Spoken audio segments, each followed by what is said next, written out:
आपको पता होगा कि हंसी के कितने फायदे हैं। अगर आपको नुकसान नहीं पता है तो आप जरूर मेल हैं। एज अ फीमेल मैं आपको हंसी के साइड इफेक्ट के अपने अनुभव शेयर करने वाली हूँ। कुछ तो डिस्गस्टिंग है, कुछ वियर्ड है और कुछ दोनों है। एक बार मैं गार्डन में वॉक कर रही थी।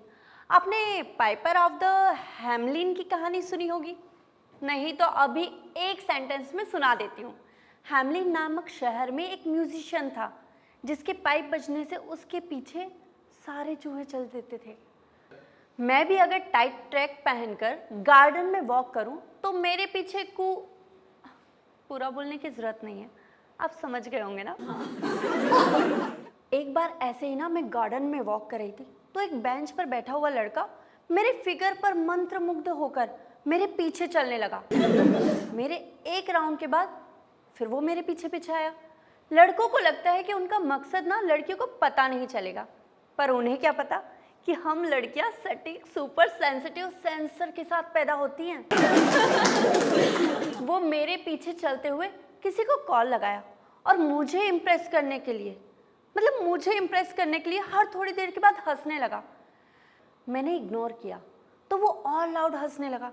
जबरदस्ती वाली हंसी से या तो खांसी आएगी या छींक।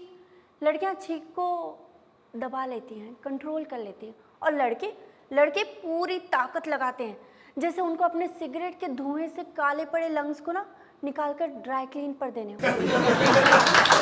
जोर लगाने की वजह से ना उसे छींक आई और उसके छींक के छींटे कईयों पर पड़े।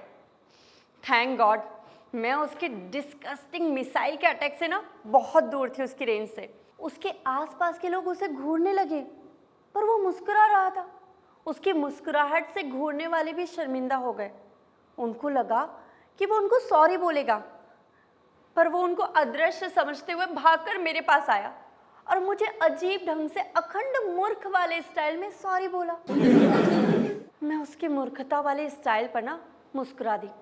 फिर भी वो अजीब तरह से चेहरा मेरी तरफ करके आगे किए हुए पीछे बैक साइड चलने लगा, रिवर्स, और फोन पर अपने फ्रेंड से कहा कि लड़की मुझे देखकर हंसी और लड़की हंसी मतलब फंसी। लड़के कहीं भी हंसी तो फंसी वाला अनरोमांटिक पिकअप लाइन चिपका देते, खास करके ऐसे नकारा टाइप वाले। इस टाइप वाले लड़के पता नहीं कैसे पर गाना बड़ी ट्यून में गाते हैं। अगले राउंड में वो मेरे पास से गुजरा और गैंग्स ऑफ वासेपुर का I am a hunter she wants to see my gun गाने लगा। वो ठेठ गैंग्स ऑफ वासेपुर वाला फैन बॉय था, वायलेंट, वल्गर और गालियों से भरा हुआ, पर वो खुद को डीडीएलजे का शाहरुख खान ही समझ रहा था। मैं गार्डन से निकल गई तो मेरे पीछे पीछे आया। अचानक गेट पर पुलिस ने मुझे देख लिया। मेरे एक्सप्रेशन देखकर पुलिस वाले समझ गए और मुझसे पूछा कि मैडम क्या हुआ। तो मैंने कहा कि ये लड़का मुझे कह रहा है कि मैं एक शिकारी हूँ, आपको अपनी गन दिखाऊं क्या?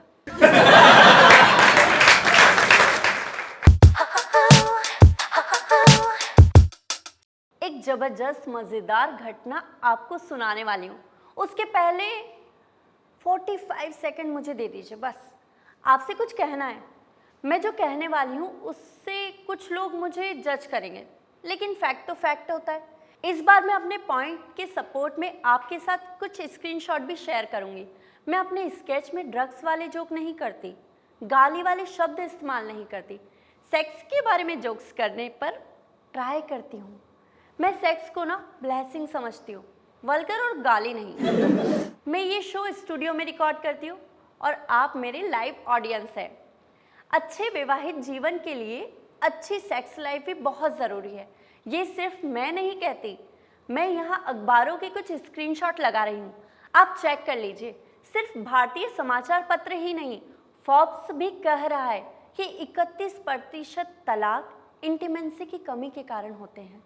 कई लोग इंडियन हैं तो ज़रूर वो भरोसा बाहर वालों पर ही करते हैं। हंसी और सेक्स का बहुत गहरा कनेक्शन है।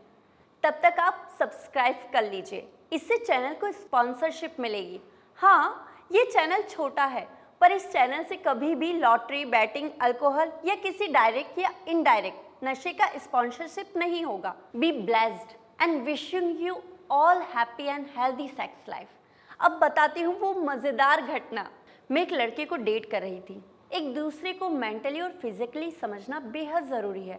किसी रिश्ते से पहले डेट करते हुए एक मोमेंट आता है जब लगता है कि we should go for physically intimacy and compatibility test.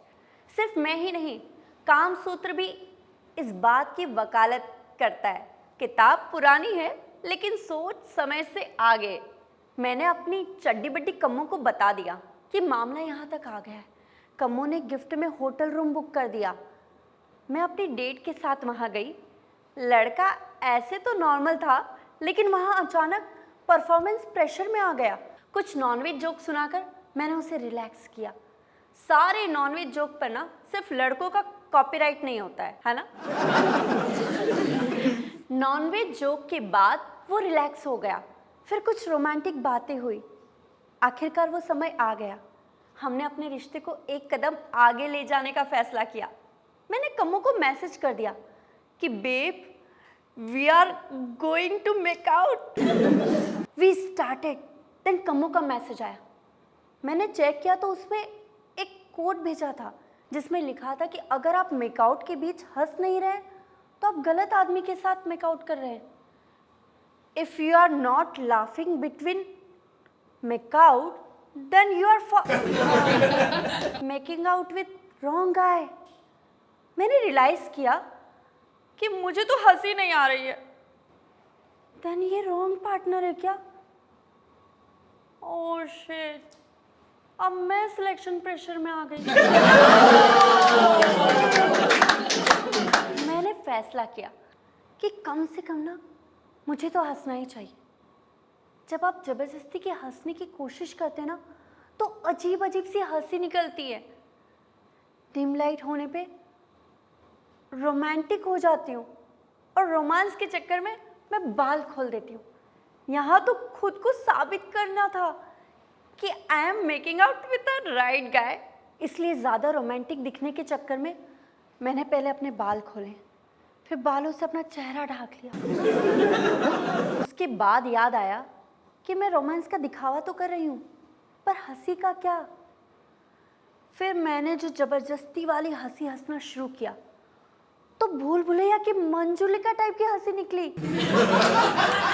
अचानक माहौल रोमांटिक कॉमेडी से हॉरर कॉमेडी में कन्वर्ट हो गया। लड़के ने कहा कि ये क्या किया तुमने? मैं तो अकेले में लाइट जलाकर सोता हूँ। उसकी फटी कि मेरे अंदर सच में मंजुलिका की आत्मा तो नहीं आ गई ना। एक तो लड़की पर परफॉर्मेंस का प्रेशर और उसके बाद हॉरर हंसी के साथ हॉरर शो। लड़के की अंग की बत्ती गुल होने वाली थी कि उसने लाइट ऑन कर दी। लाइट ऑन होने के बाद मुझे देखकर अजीब तरह से हंसने लगा। अब मेरे ऊपर पर्सनालिटी का प्रेशर आ गया कि मैं फुल लाइट में भी इतनी हॉट एंड सेक्सी नहीं दिखती हूँ क्या। मैंने भी इस कॉम्प्लेक्स को भगाने के लिए उसके साथ हंसी हंसने लगी। थोड़ी देर में नकली हंसी असली हंसी में बन गई। फाइनली माहौल रोमांटिक हो गया। माहौल सही चल रहा था। तभी हम दोनों को लगा कि हमारी हंसी एको हो रही है। ऐसा लग रहा था कि कमरे में कुछ और लोग हंस रहे हैं। इस बार हम दोनों की बैंड बज गई कि कहीं इस कमरे में सचमुच कोई आत्मा तो नहीं रहती है ना। लड़के ने इशारे से मुझे चुप रहने के लिए कहा। फिर वो बिस्तर से उठकर नीचे गया, बिस्तर के नीचे झांकने लगा। नीचे झांकते ही वो लड़का भी अजीब तरह से हंसने लगा। माहौल रोमांटिक से प्योर हॉरर हो गया। नीचे से लड़का बाहर आया, मुझे देखकर फिर अजीब तरह से हंसा और मुझे भी हंसने का इशारा किया। मेरी फटी पड़ी थी और मैं फिर वेट तरीके से हंसने लगी। लड़का हंसते हुए कमरे के दरवाजे के पास गया और तेजी से दरवाजा खोल दिया। 2 लोग उस लड़के के साथ कमरे के अंदर गिरे और शायद 3-4 तो भाग गए। उनकी ड्रेस देखकर मुझे समझ में आ गया कि वो सब रूम सर्विस वाले लड़के। मुझे लगा कि अब लड़का उठेगा और उनकी पिटाई शुरू कर देगा। डार्क कॉमेडी, हॉरर, रोमांस के बाद अब एक्शन होगा। वहाँ गिरे रूम सर्विस वाले लड़कों ने पहले मेरे डेट को देखा, फिर मेरी तरफ देखा, फिर उठे और उठकर भाग गए। मेरा डेट उनको पकड़ने की बजाय बैठकर रोने लगा। अरे यार, मतलब एक्शन के टाइम पे ये इमोशनल ड्रामा। मैंने लड़के से पूछा कि क्या हुआ बाबू? किसी को रोते हुए देखकर ना मेरा तो बाबू ही निकल जाता है। लड़के ने कहा कि मेरी इज्जत चली गई। मैंने पूछा कि कैसे और कहाँ? लड़के ने कहा कि उन लोगों ने मुझे नंगा देख लिया। मैंने कहा कि ये तो मुझे कहना चाहिए था ना। लड़के ने कहा लड़कियों का प्राइवेट पार्ट तो इंट्रोवर्ट होता है ना, दिखता कहाँ है? और मेल का तो एक्सट्रोवर्ट होता है, तो वो तो अंडरगारमेंट्स के ऊपर भी दिखता है। रोते हुए लड़के ना मुझे बड़े क्यूट लगते हैं। एक लड़की के सामने रो सके इतना समझदार तो था वो बंदा। मैं इससे इम्प्रेस हो गई और भूल गई कि मैं भी बिना कपड़ों के हूँ। मैंने एक्स्ट्रा केयर करते हुए पूछा कि अब क्या करना है? उसने रोते हुए कहा कि मेरी इज्जत चली गई। अब मेरे पास एक ही रास्ता बचता है, आत्महत्या। मैंने कहा कि मरने के बाद इज्जत वापस आ जाती है क्या? लोग तो कहते कि आत्मा वापस आती है। अगर ऐसी बेवकूफ़ी की तो इज्जत भी गई और जान भी गई। अजीब बेवकूफ़ हो यार। मैंने कहा ठीक से देखो तो सही, इज्जत वही है, कहीं गई नहीं है। मेरी डार्क कॉमेडी से भी लड़की का रोना नहीं रुका, तो मैंने पूछा कि अब बताओ तुम्हारी इज्जत वापस कैसे आएगी? तो उसने रोते हुए कहा कि मुझे भी ना उन सभी को नंगा देखना है। मैंने पूछा कि ओ भोले बलम, अगर नंगा होने से तुम्हारी इज्जत गई तो उन सबको नंगा करने से उनकी भी तो इज्जत जाएगी। ये क्या कैलकुलेशन है यार? उसने कहा कि ये सब लड़कों के पर्सनल मामले, तुम नहीं समझोगी, प्लीज हेल्प मी। अब मैं एक इमोशनल और हेल्पफुल इंसान हूँ, इसलिए मैं तैयार हो गई। ऐसी बेवकूफ़ी वाली बात पर भी मुझे भी तो खुद को साबित करना था कि he is a right boy for me.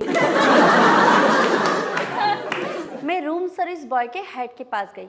वो बिना कहे मुझे सॉरी कहने लगा, पैर पकड़ने लगा। मन तो किया कि इट्स ऑल राइट कह दूँ, पर मैं तो अपनी डेट की इज्जत वापस लेने के लिए मिशन पर निकली थी, और मिशन में नो इमोशन, सिर्फ एक्शन। मैंने उससे कहा कि जितने लड़कों ने वहाँ खड़े होकर ऑडियो पॉन सुना है उन सभी को बुलाओ। एक लड़का तुरंत वहाँ आया और कहा कि मैडम, पॉन तो मोबाइल में दिख जाता है, हम पॉन देखने नहीं, सुनने नहीं, आपकी अनोखी हंसी सुनने गए थे। मैंने कहा कि जो हुआ सो हुआ, तुम सब ने मेरे डेट की इज्जत ली है, अब तुम सबको लौटाना पड़ेगा। रूम सर्विस के हेड ने कहा कि ज़रूर मैडम, रूम आपको कॉम्प्लीमेंट्री, और मैं इन सबको भेजता हूँ कि ये आपके बॉयफ्रेंड का पैर पकड़कर सॉरी कहेंगे। मैंने कहा कि सॉरी नहीं, सॉरी बिल्कुल नहीं, तुम सबको कमरे में जाकर न्यूड होना होगा, तभी उसकी इज्जत वापस आएगी। एक तुरंत में सामने आ गया और कहा कि मैडम, कहीं आपका बॉयफ्रेंड गे तो नहीं है? मैंने कहा कि कंफ्यूजन तो मुझे भी है, आप लोग जा रहे हो ना, अब वापस आकर बता देंगे। सर्विस बॉयज ने साफ मना कर दिया। मैंने उनके हेड को कहा कि फिर मैं ना पुलिस में शिकायत करूंगी, छेड़छाड़ का केस डालूंगी। केस और पुलिस की बात सुनते ही ना एक लड़का सबसे बोला कि भाई लोग चलो, नहीं तो मैडम ने अगर ऐसा कर दिया ना तो फिर पुलिस के डंडे लॉकअप में छेड़छाड़ करेंगे। अगर जेल गए तो जेल में कैदी ऐसे ही मौके का इंतजार करते हैं, कई लोग पार्टी कर लेंगे। बाकी बॉयज ने कहा कि फालतू डराओ मत यार। हेड ने कहा कि भाई, वन साइडेड लव के चक्कर में मेरे साथ ये हो चुका है, बड़ी मुश्किल से मेरी इज्जत जेल में बची है भाई लोग, तुम तो कर लो। उसके बाद उसकी आपबीती सुनकर सारे वेटर्स मान गए और कमरे में जाकर न्यूड हो गए। किसी इमरजेंसी कंडीशन के लिए मैं डोर पर खड़ी हो गई। मुझे लगा कि सारे लड़के अंदर शर्म से पानी पानी हो रहे होंगे, पर लड़के तो लड़के ठहरे। थोड़ी देर अंदर सन्नाटा, पर कुछ देर के बाद अंदर से हंसी की आवाज़ें आने लगी। मैंने कान दरवाजे पे सताया तो मुझे सुनाई दिया कि वो आपस में नॉनवेज जोक क्रैक करते हुए हंस रहे हैं। एक वेटर मेरे डेट को बोल रहा था कि भाई अगर तुम बुरा नहीं मानो तो एक बात कहता हूँ, तुम्हारी बंदी की हंसी ना बहुत ही प्यारी और बहुत ही सेक्सी है। मेरा डेट इस बात को ऑब्जेक्ट करने के बजाय खुद उस लड़के से हाई फाई करते हुए कह रहा था कि भाई मेरी वाली तो एकदम सॉलिड है, मतलब हंसी तो समझो फंसी टाइप की। ये वीडियो स्पेशली YouTube ऑडियंस के लिए बनाया गया है। इसका कोई भी लाइव टिकटेड शो नहीं हुआ है। अगर आप इसे देख के एंटरटेन हुए हैं और पे करना चाहते हैं तो यहाँ QR कोड आ रहा है। Please like, share and subscribe. Thank you so much.